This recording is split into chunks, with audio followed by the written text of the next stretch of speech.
Assalamualaikum, kali ini saya akan melanjutkan alur cerita manhwa yang bernama Grup WeChat Penghubung Tiga Dunia.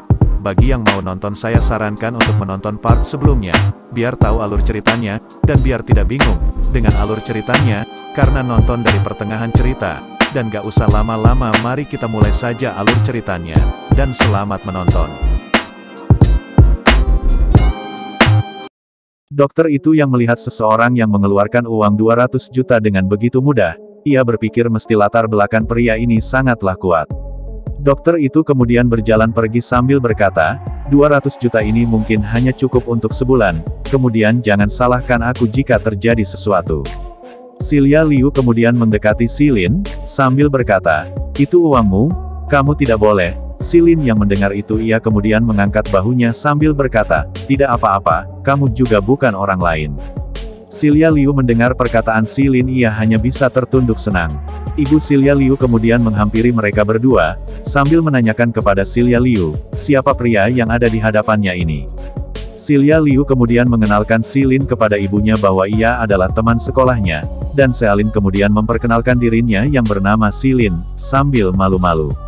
Ibu Xia Liu kemudian mengucapkan terima kasih, untuk bantuannya hari ini, ia berjanji akan membayarnya sesegera mungkin. Xilin yang mendengar itu hanya tersenyum kecil sambil berkata, tenang tante, nggak perlu sungkan, jangan menganggap saya seperti orang luar. Xia Liu kemudian mengobrol dengan ibunya berkata untung ayahmu terselamatkan hari ini enggak jadi diusir. Xia Liu kemudian menyuruh ibunya untuk istirahat karena sudah seharian menunggu ayahnya, dan sekarang gilirannya untuk menjaga ayah.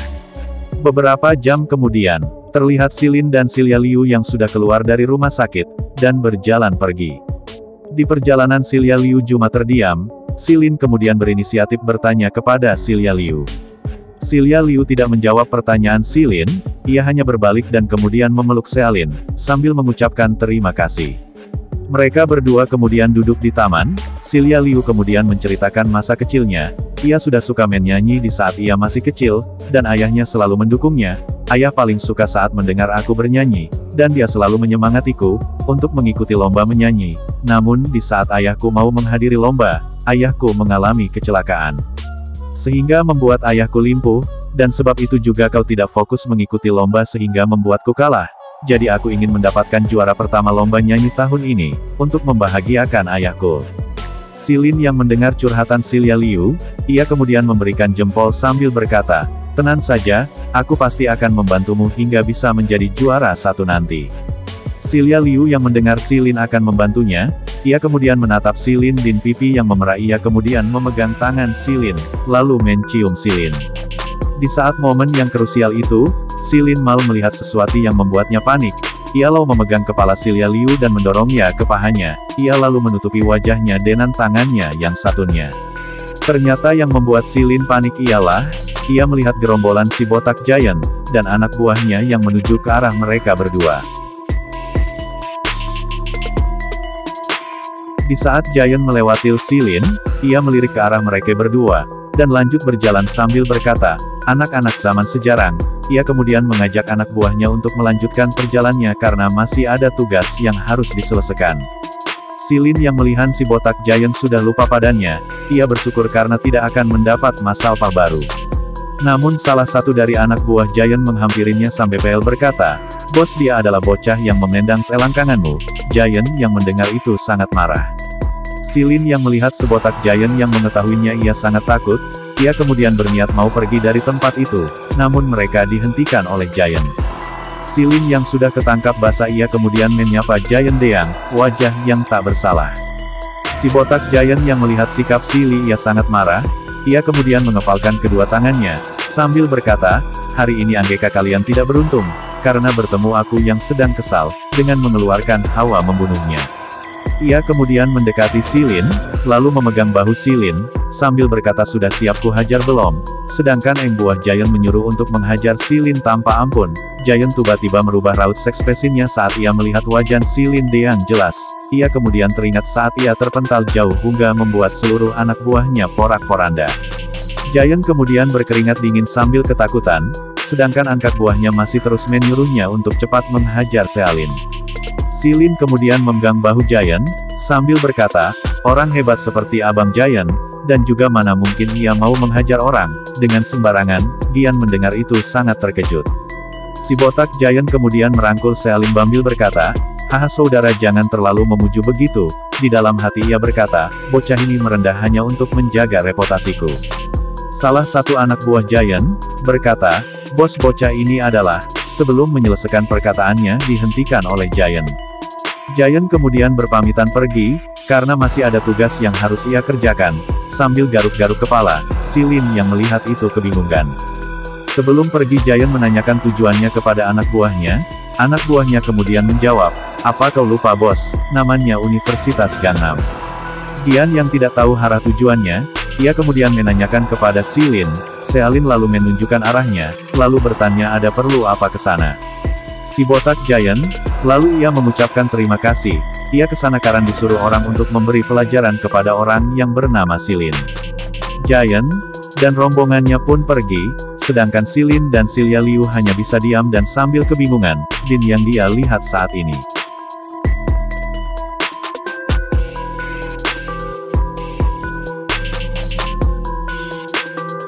Xia Liu yang khawatir terhadap Silin karena orang-orang itu mencarinya, namun Sealin menenangkan Xia Liu.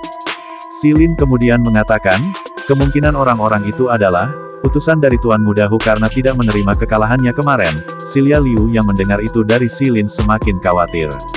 Silin kemudian menenangkan Xia Liu, ia berkata enggak usah khawatir kemarin kita juga bisa lolos dari mereka, sedangkan soal ayahmu nanti aku bantu cari sarannya. Silin kemudian mengantarkan Xia Liu pulang, karena sudah terlalu malam, mereka kemudian pulang sambil berpegangan tangan sambil diterangi cahaya bulan yang indah. Sesampainya di depan rumah Xia Liu kemudian masuk, sedangkan Silin ia berpikir untuk jalan-jalan dulu untuk menghindari si bos Giant. Ia kemudian membuka grup dewannya, terlihat, Dewa Putir, jual 1 bola, mengumpulkan Dewa Petir, 9 hari aliran 18, cara penggunaan gampang, serangan kelompok, yang mau ayo buka harga. Dewa Tota King, poin jasa 80. Dewa Neza, poin jasa 180. Dewa Tota King, Akeong Dewa Neza, 280. Dewa Neza, 380.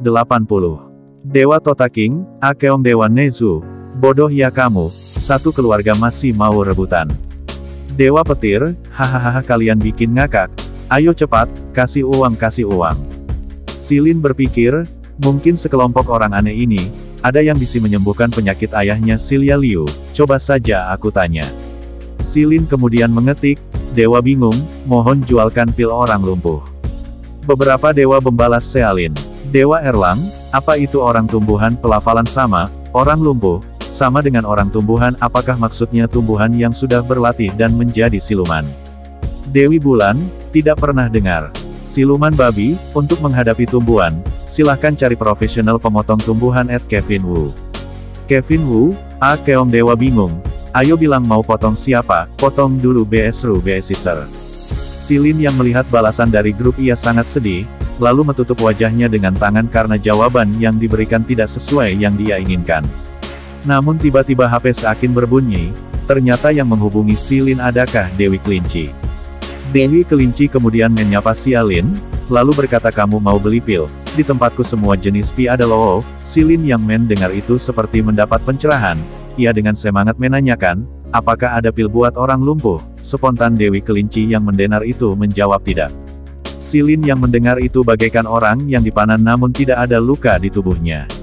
Namun Dewa Kelinci balik bertanya apa itu yang disebut manusia. Silin kemudian menjelaskan, manusia adalah orang yang masih hidup, tetapi tidak bisa sadarkan diri. Dewi Kelinci yang mendengar penjelasan Silin ia mulai paham ia lalu berkata, oh, artinya roh dan badannya terpisah, aku punya kenalan yang mengikuti Nabi Lao Zi, nanti kalau bertemu dengannya saya tanyakan. Silin yang seperti mendapatkan setitik cahaya harapan, ia kemudian terima kasih.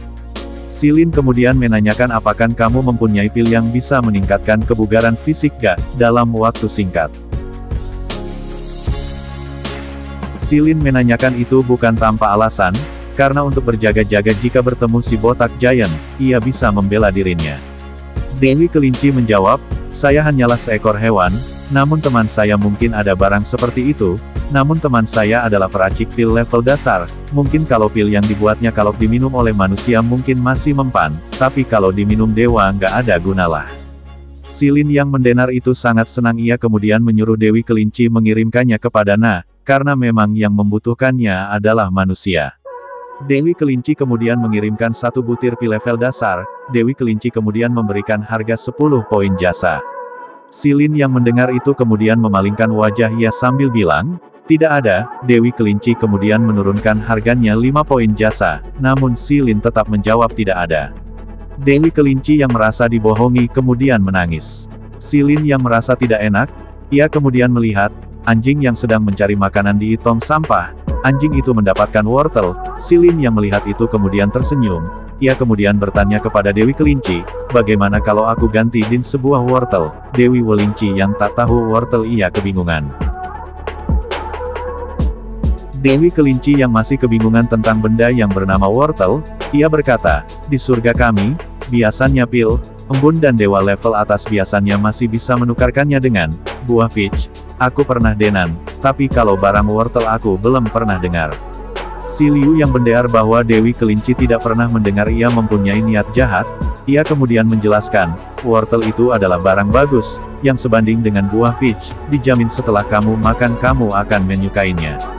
Dewi Kelinci yang seperti anset, tentang babakan wortel, ia percaya saja dengan semua yang dikatakan oleh Silin.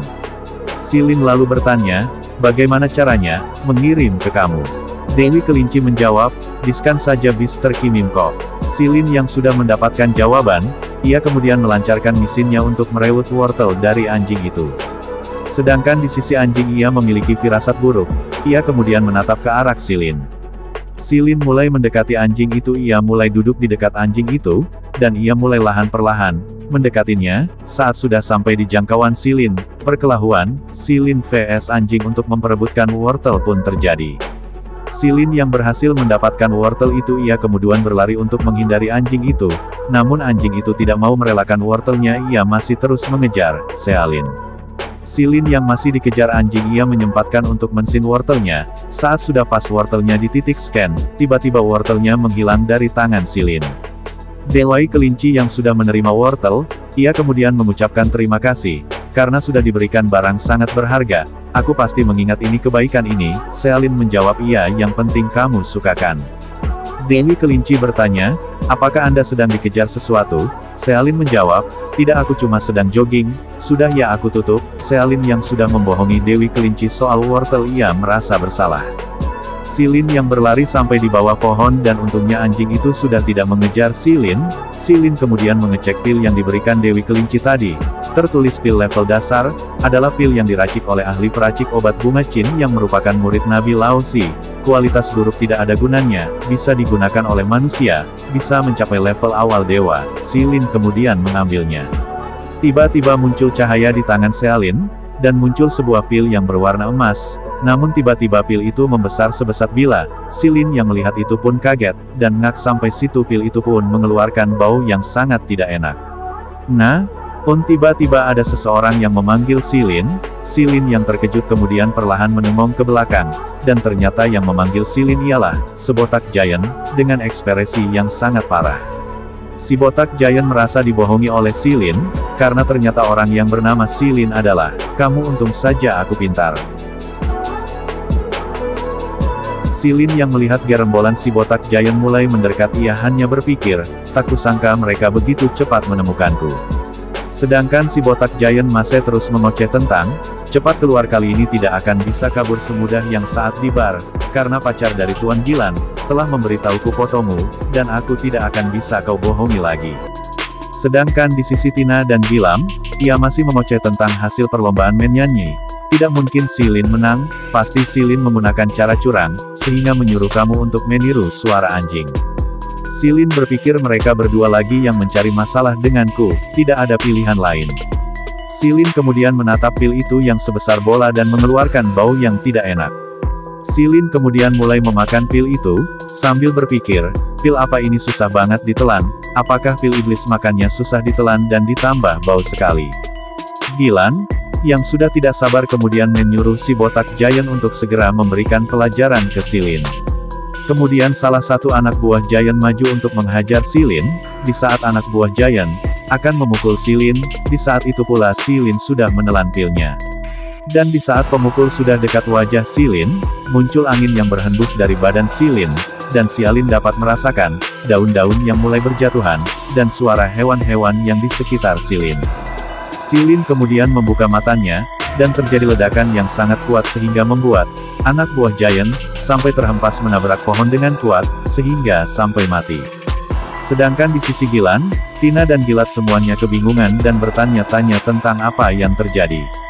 Sedangkan di sisi Silin yang sembunyi di balik pohon, Silin merasakan kekuatan yang mengalir dalam tubuhnya sangat kuat dan terasa kekuatannya seperti ak terbatas. Silin kemudian keluar dari balik pohon, ia langsung disambut oleh anak buah giant yang akan menghajar dirinya. Kemudian 3 orang melompat untuk menyerang Silin dengan tongkat baseball di tangan mereka, sedangkan Silin tetap tenang sambil melihat ke arah mereka. Dan di saat mereka sudah dekat Silin langsung menghajar mereka, dengan menendang, memukul, dan menyerang menggunakan lututnya, membuat mereka bertiga terkapar tak berdaya. Sedangkan Tina, Gilan dan Giant, hanya bisa terbengong dengan apa yang sedang mereka lihat saat ini. Silin setelah menghajar 3 orang itu ia kemudian tertawa sambil berkata, hahaha benar-benar puas, sambil memegang tangannya. Sedangkan Gilan dan Tina yang melihat tingkah Silin ia sangat marah, ia kemudian menyuruh Giant untuk menghajar Silin, dan jangan diberi ampun, sedangkan si botak Giant hanya terdiam dan menundukkan kepalanya. Namun tidak disangka Giant, malah menjatuhkan senjatanya dan berlutut, ia kemudian berkata sambil memasang raut wajah yang sangat semangat, abang si tolong terima aku menjadi muridmu.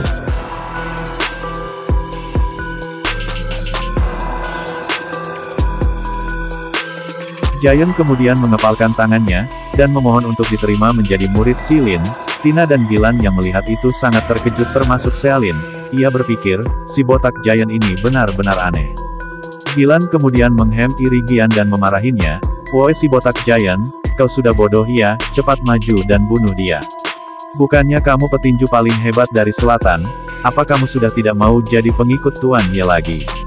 Giant tidak menghiraukan perkataan Gilan, ia kemudian tersenyum sambil menggaruk kepalanya sambil berkata, aku dari kecil sangat menyukai wushu, aku sangat mengagumi orang hebat seperti Abang Si, terutama jurus tendangan tanpa bayangan Gunung Buddha, semoga guru mau mengajarkannya padaku.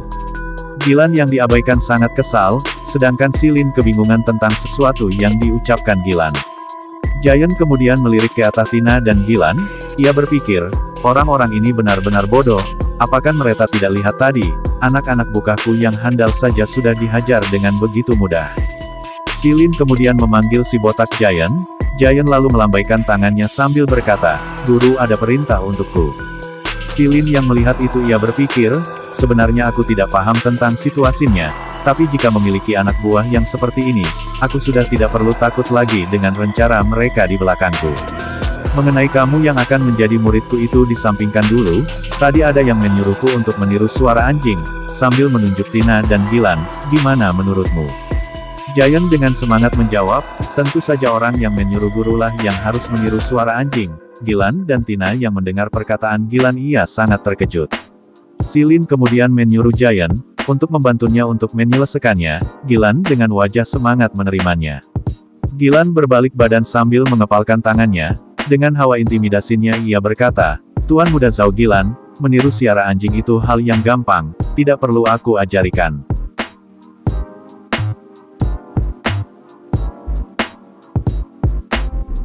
Giant kemudian memegang bahu Gilan, Gilan yang merasa kesakitan berteriak sangat keras, Giant, kemudian menyuruh Gilan menirukan suara anjing sekarang, Gilan yang sudah tidak ada pilihan ia kemudian menirukan suara anjing, Tina yang melihat itu, ia berteriak kepada Giant untuk melepaskan Gilan.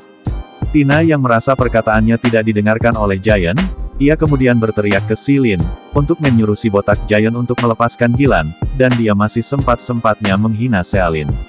Silin hanya menutup telinganya sambil berpikir, Tina kamu tidak menghargaiku sedikitpun, kalau begitu jangan salahkan aku. Silin kemudian menyuruh si botak Giant, untuk menyuruh Tina untuk melakukannya juga.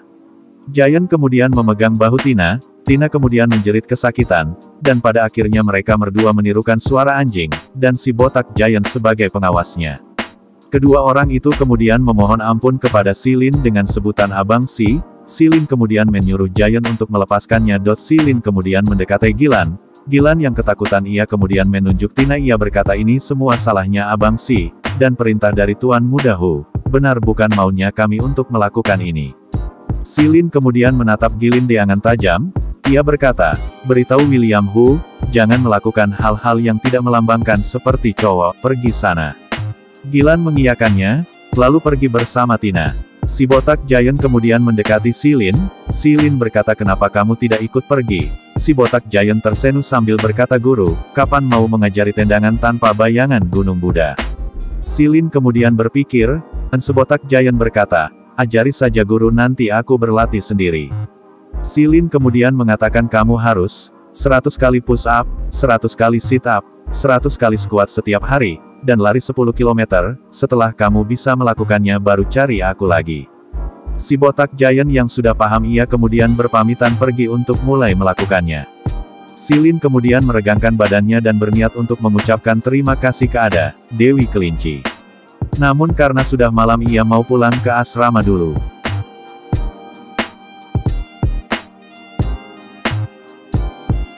Scene berpindah di pagi harinya, terlihat Silin yang sedang dibangunkan oleh temannya menunjukkan HP-nya sambil berkata, lihatlah ada yang memosting videomu nyanyi tadi malam, di sosmed, dan komentarnya sudah mencapai ribuan, kau sekarang sudah terkenal di sekolah, dan lihatlah judulnya, lahirnya Raja Nyanyi Silin.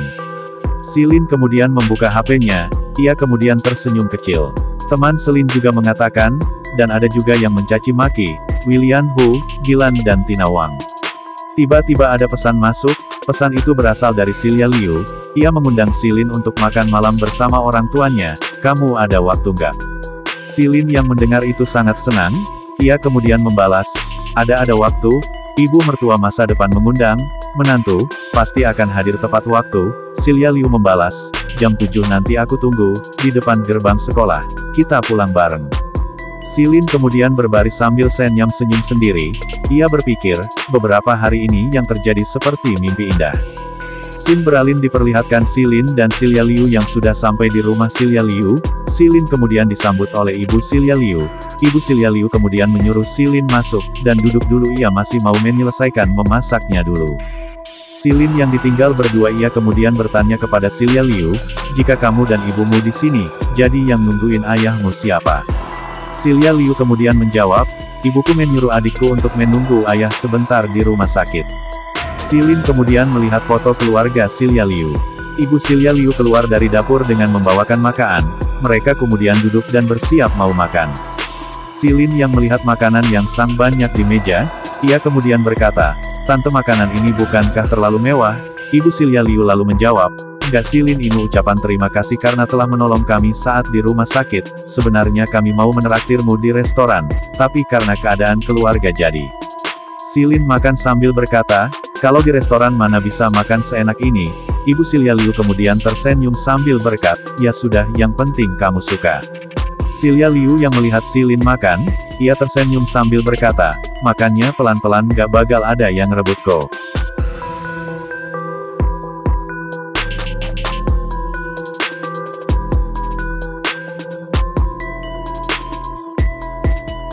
Apabila ada kesalahan dalam pengetikan nama karakter, tempat dan lain-lain, saya minta maaf. Dan kalau penyebutannya juga salah, saya juga minta maaf.